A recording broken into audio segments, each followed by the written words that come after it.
Hello everyone. Welcome to study GK. आज हम लोग यूपी जीके के अंदर देखेंगे यहाँ के डांस, यहाँ का म्यूजिक, यहाँ के कुछ आर्टिस्ट और यहाँ की लैंग्वेज, जो कि आपकी हिंदी और उर्दू दो लैंग्वेज है हमारे यूपी के अंदर। उन दोनों को देखेंगे। ठीक है, यहाँ का जो डांस है, ठीक है, यहाँ का क्लासिकल डांस, उनके फोल्क डांस जो भी हैं, वो सब देखेंगे इसके अंदर। ठीक है, चलिए स्टार्ट करते हैं फिर हम लोग। ये देख सकते हैं आप, बढ़िया सा फोटो लग रहा है। ठीक है, चलिए स्टार्ट करते हैं। तो सबसे पहले हम लोग देखते हैं यहाँ के फोल्क म्यूजिक। ठीक है, उत्तर प्रदेश के। तो पहला है आपका कजरी। ठीक है, जो कि आपका एक मानसून सॉन्ग है, जो मानसून वगैरह आता है ना, जब अभी ऐसे मानसून आया हुआ है तब ये मिर्ज़ापुर साइड में वहाँ पर गाया जाता है। ठीक है, उसके बाद में दूसरा है आपका सोहर, जो कि एक आपका बर्थ सॉन्ग है। पूर्वांचल में होता है ये।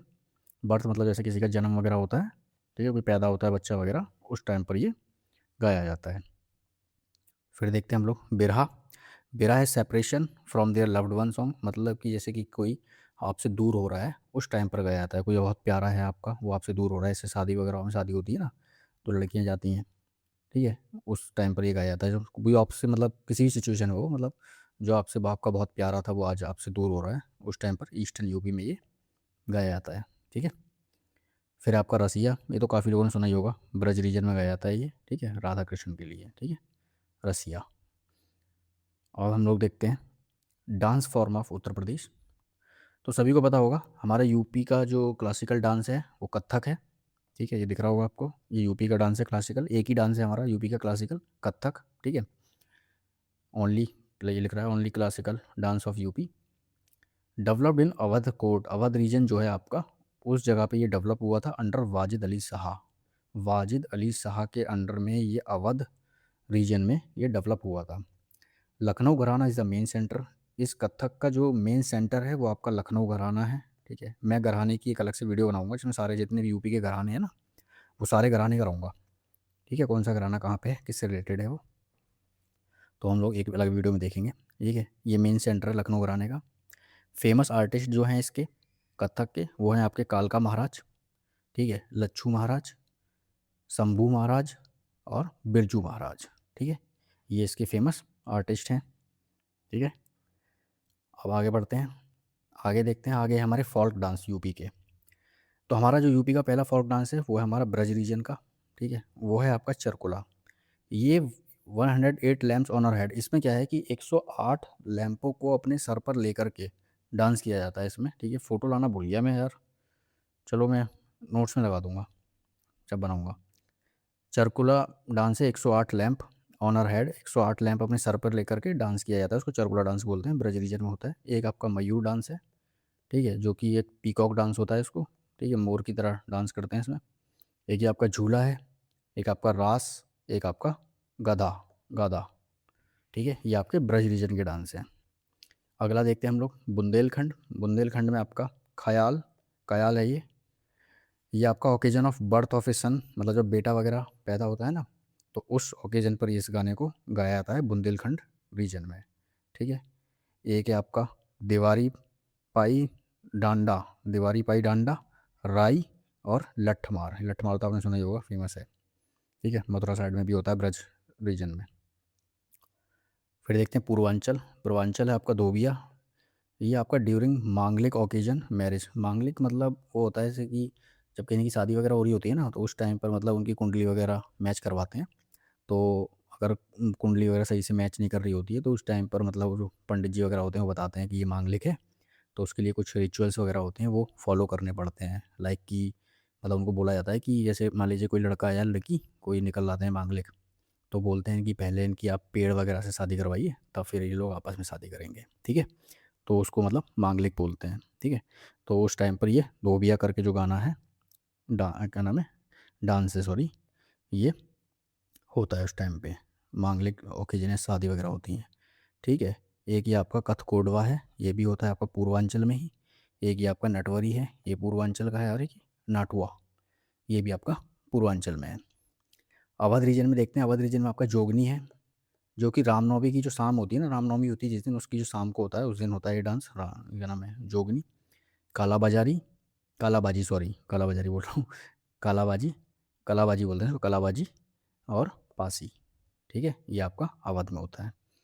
मिर्ज़ापुर सोनभद्र में आपका कजारी ये मैंने बताया ही था, before the arrival of monsoon, monsoon के आने से पहले, और जब मानसून आ रहा होता है उस टाइम पर ये होता है। ठीक है। कर्माशीला ये भी एक होता है आपका मिर्ज़ापुर सोनभद्र में। एक ये आपका चौलार, ये भी होता है डिज़ायर ऑफ गुड क्रॉप, मतलब अच्छी फसल हो उसके लिए ये होता है डिज़ायर ऑफ गुड क्रॉप। ठीक है। अब हम लोग देखते हैं famous artist from Uttar Pradesh. Uttar Pradesh के फेमस जो आर्टिस्ट हैं उनको देखते हैं। तो पहले नवाब वाजिद अली शाह, जो कि डेवलप ऑफ कथक डांस का इन्होंने ही डेवलपमेंट किया था। ऊपर भी मैंने आपको दिखाया था वाजिद अली शाह। ठीक है।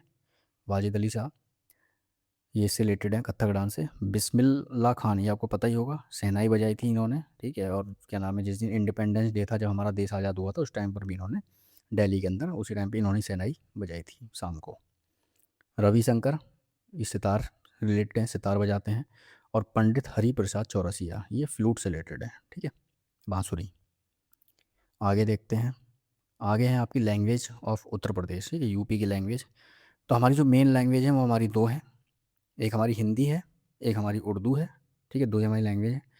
पहली हम देखते हैं, पहली है हिंदी, जो कि आपको जिसका डेवलपमेंट हुआ था संस्कृत से। वो ऐसे हुआ था, संस्कृत आई, प्राकृत, फिर अपभ्रंशा, उसके बाद में फिर हिंदी। ठीक है, इस तरीके से इसका डेवलपमेंट हुआ था। Hindi declared a state language, ये एक स्टेट लैंग्वेज है हमारी यूपी की। ठीक है, जो कि अक्टूबर 1947 को डिक्लेयर की गई थी। ये डेट याद रखिएगा, अक्टूबर 1947, ईयर ज़रूर याद रखिएगा 1947। ठीक है, 1947 में इसको डिक्लेयर किया गया था यूपी की ये स्टेट लैंग्वेज है। Use of Hindi in office, ऑफिसों में जो आप कार्यालय होते हैं ना जितने भी सरकारी, उनके अंदर इसको मैंडेटरी कर दिया गया था हिंदी को 1968। यूपी के अंदर मेनली आप देखते होंगे जितने भी दफ्तर हैं सब में हिंदी में ही काम होता है मेनली। ठीक है, तो जितने भी मतलब ऑफिस वगैरह उनको 1968 में मैंडेटरी कर दिया गया था। स्क्रिप्ट देवनागरी, जो इसकी स्क्रिप्ट है, स्क्रिप्ट होता है मतलब स्क्रिप्ट, स्क्रिप्ट और लैंग्वेज में डिफरेंस होता है कि जो हम बोलते हैं, जो हम सुनते हैं उसको लैंग्वेज बोलते हैं, और जिस चीज़ को उसी भाषा को जिस चीज़ में लिखा जाता है वो स्क्रिप्ट होती है। ठीक है, तो जो इसकी स्क्रिप्ट है वो देवनागरी है, याद रखिएगा। इसके अंदर जो वॉवेल्स हैं, ठीक है, वो आपके स्वर जो हैं 11 हैं, और जो उसके व्यंजन हैं वो 33 हैं। ठीक है, 33 कॉन्सोनेंट। ये लिखी जाती है लेफ़्ट टू राइट, उल्टे हाथ से सीधे हाथ की तरफ ये लिखी जाती है। इसको याद रखिएगा। Father of modern Hindi literature Bharatendu Harishchandra. ठीक है, ये याद रखिएगा, बहुत इंपॉर्टेंट है। Bharatendu Harishchandra, father of modern Hindi literature. ठीक है, अब देखते हैं हम लोग उर्दू लैंग्वेज के बारे में। Urdu language developed of the interaction of Hindi and Parsi, ये हिंदी और पारसी दोनों मिला कर के बनी है। इसका डेवलपमेंट हुआ था हिंदी और पारसी मिला करके उर्दू लैंग्वेज का। उर्दू को डिक्लेयर किया गया था जो हमारी सेकंड लैंग्वेज है 1989। 1989 में यूपी की सेकंड लैंग्वेज उसको डिक्लेयर किया गया था, घोषित कर दिया गया था कि 1989 में ये हमारी यूपी की, उत्तर प्रदेश की दूसरी लैंग्वेज है, स्टेट लैंग्वेज है। मेन उर्दू टीचिंग इंस्टीट्यूट जो है इसका वो आपका लखनऊ के अंदर है, याद रखिएगा, लखनऊ में इसका टीचिंग इंस्टीट्यूट है। ठीक है, अब देखते हैं हम लोग famous literary personalities of Uttar Pradesh, जो मतलब हमारे यूपी के मशहूर साहित्यकार हैं। ठीक है, जो मशहूर साहित्यकार होते हैं, इसको मैं लिख देता हूँ, इसका मतलब होता है साहित्यकार। ठीक है, साहित्यकार। ठीक है, तो पहले हमारे रविदास, जिनका जन्म हुआ था 1398 में, 1398 में वाराणसी के अंदर। आदि ग्रंथ पर इन्होंने काम किया था, और इनकी डेथ हुई थी 1540 में, 1540 में। दूसरे हम देखते हैं, दूसरे हमारे कबीरदास, जिनका जन्म हुआ था 1440 में, वाराणसी के अंदर ही इनका हुआ था। इन्होंने काम किया था बीजक और दोहाज, दोहाज के ऊपर इन्होंने कबीरदास ने, कबीरदास के आपने दोहा वगैरह सुने होंगे। ठीक है, उन पर इन्होंने काम किया था, इन्होंने लिखे हैं वो। डाइड, इनकी डेथ हुई थी 1518 में, 1518 में इनकी डेथ हुई थी। अगला देखते हैं, अगले हैं सूरदास, जिनका 1478 1478 में इनका जन्म हुआ था, ब्रज रीजन में इनका जन्म हुआ था। इन्होंने वर्क किया था सुरसागर और सुरसारावली पे, सुरसागर और सुरसारावली पर इन्होंने वर्क किया था। अगला देखते हैं, अगला है हमारा तुलसीदास। ये पैदा हुए थे 1511 में, इनका जन्म हुआ था 1511 में, 1511 चित्रकूट के पास इनका जन्म हुआ था, चित्रकूट में, सॉरी। चित्रकूट में इन्होंने जन्म हुआ था। रामचरितमानस जो थी वो इन्होंने ही लिखी है, ठीक है, ये याद रखिएगा, काफ़ी फेमस है, बहुत लोगों को पता भी होगा कि रामचरितमानस जो है हमारी तुलसीदास जी ने लिखी थी। डाइड 1623, ठीक है, 1623 में इनकी मृत्यु हो गई थी। अगले हैं हमारे मिर्ज़ा गालिब। मिर्ज़ा गालिब साहब हैं, ये इनका जन्म हुआ था 1797, 1797 आगरा में हुआ था इनका जन्म, मिर्ज़ा गालिब का। इन्होंने गज़ल्स वगैरह लिखी हैं बहुत सारी, ठीक है, गज़ल्स पे इन्होंने काम किया था। इनकी मृत्यु हुई है 1869 में, 1869 में इनकी मृत्यु हो गई थी। ये देखिए आगे, भारतेंदु हरिश्चंद्र, ठीक है, इनका जन्म हुआ था 1850 में, इनका जन्म हुआ था। कहाँ पर हुआ था? वाराणसी के अंदर हुआ था। Father of modern Hindi literature इनको बोला जाता है, ये आप नाम याद रखिएगा, बहुत इंपॉर्टेंट है, ठीक है। Father of modern Hindi literature अगर पूछेगा आपसे तो भारतेंदु हरिश्चंद्र, ठीक है। 1850 में इनका जन्म हुआ था। कहाँ पर? वाराणसी में, ठीक है। मुंशी प्रेमचंद, स्कूल वगैरह में आपने हिंदी पढ़ी होगी, मेनली यूपी के हैं तो ज़रूरी पढ़ी होगी सबने, तो मुंशी प्रेमचंद की किताब आपने सबने पढ़ी होगी, ठीक है। इनका जन्म हुआ था 1880 में, वाराणसी के अंदर हुआ था इनका जन्म, ठीक है। मेजर वर्क इन्होंने गोदान, गबन, निर्मला, इन पर इन्होंने काम किया था, गोदान, गबन और निर्मला पर। पूछ लेता है एग्जाम के अंदर ये चीज़, ठीक है। अगला देखते हैं, अगला है महादेवी वर्मा। इनका जन्म हुआ था 1907 में, 1907 में फ़र्रुखाबाद में इनका जन्म हुआ था, ठीक है। मेजर वर्क इन्होंने छायावाद पोइट, एक पोइट्री लिखी थी इन्होंने छायावाद, ठीक है, उस पर इन्होंने काम किया था। और ज्ञानपीठ अवार्ड इनको मिला था 1982 में, 1982 में इनको ज्ञानपीठ अवार्ड भी मिल चुका है, ठीक है।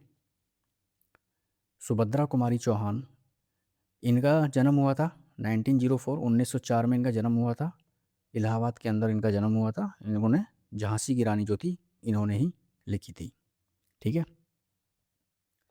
And the last one is, सभी ने इनका नाम सुना होगा, हरिवंश राय बच्चन साहब, ठीक है, अमिताभ बच्चन है उनके पिताजी हैं ये, जिनका जन्म हुआ था 1907 में। कहाँ पर हुआ था? इलाहाबाद के अंदर हुआ था इनका जन्म। और इन्होंने जो मेजर वर्क किए हैं, काम किए थे, वो मधुशाला है और नीर का निर्माण फिर, ठीक है, नीर का निर्माण फिर और मधुशाला। मधुशाला तो शायद कुछ लोगों ने पढ़ी भी होगी, मैंने पढ़ी है थोड़ी सी, ठीक है। इन पर इन्होंने काम किया था। मैं माफ़ी चाहूँगा यार, आज मैं क्वेश्चंस वगैरह लाने भूल गया, ठीक है, लेकिन मैं इसके क्वेश्चंस आपको करा दूंगा। एक्चुअली में क्या है, थ्योरी वगैरह मतलब जब कंप्लीट हो जाएगी तो उसके बाद में कुछ नहीं करेंगे, सिर्फ और सिर्फ क्वेश्चन ही क्वेश्चन करेंगे। जितने भी क्वेश्चंस हैं ना, वो सारे के सारे फिर क्वेश्चन के साइड ही चलेंगे, वो थ्योरी बार बार पढ़ाने का कोई मतलब नहीं है। जिसको थ्योरी पढ़नी होगी वो आकर के देख लेगा, यहाँ वीडियोज़ पढ़े रहेंगे, और उसके बाद सिर्फ और सिर्फ हम लोग क्वेश्चन ही करेंगे। जितने भी क्वेश्चंस हैं अभी तक प्रीवियस ईयर में पूछे गए हैं, जितने भी यूपीएससी, यूपीपीसीएस वगैरह एग्जाम तक, लेवल तक, सारे करेंगे, छोटे मोटे लेवल पर, यूपी ट्रिपल एस सी के अंदर जितने भी हैं, बाकी यूपी पीसीएस आर ओ जो भी हैं, ठीक है, जहाँ भी पूछे गए हैं सब करेंगे। बाकी जो मैं डेली के 7-8 क्वेश्चन लेकर के आता हूँ, आज मैं नहीं लेके आ पाया, ठीक है, थोड़ा इसको बनाने में टाइम लग गया था, थोड़ा टाइम का भी शॉर्टेज था, ठीक है, तो मैं करा दूँगा इसके क्वेश्चंस, ठीक है। तो जो मैंने आज टॉपिक आपको पढ़ाया था, डांस म्यूजिक और जिसकी लैंग्वेज वगैरह थी, तो इतना ही था इसमें, ठीक है। मिलते हैं बाकी हम लोग अगली क्लास में। बाकी इसको आप 1-2 बार देख लेंगे तो ये थोड़ा सा क्या है ना, रटने वाली चीज़ें हैं, इसमें इतना समझाने वाला कुछ था नहीं, ठीक है। तो आप इनको 2-3 बार देख लेना, आपको ये रट जाएंगी, ठीक है। यूपी जीके की क्लास थी खाली, इसलिए यूपी से रिलेटेड खाली बताया है मैंने इसमें, ठीक है। तो फिर मिलते हैं हम लोग अगली क्लास में। Okay, take care, bye bye, thank you.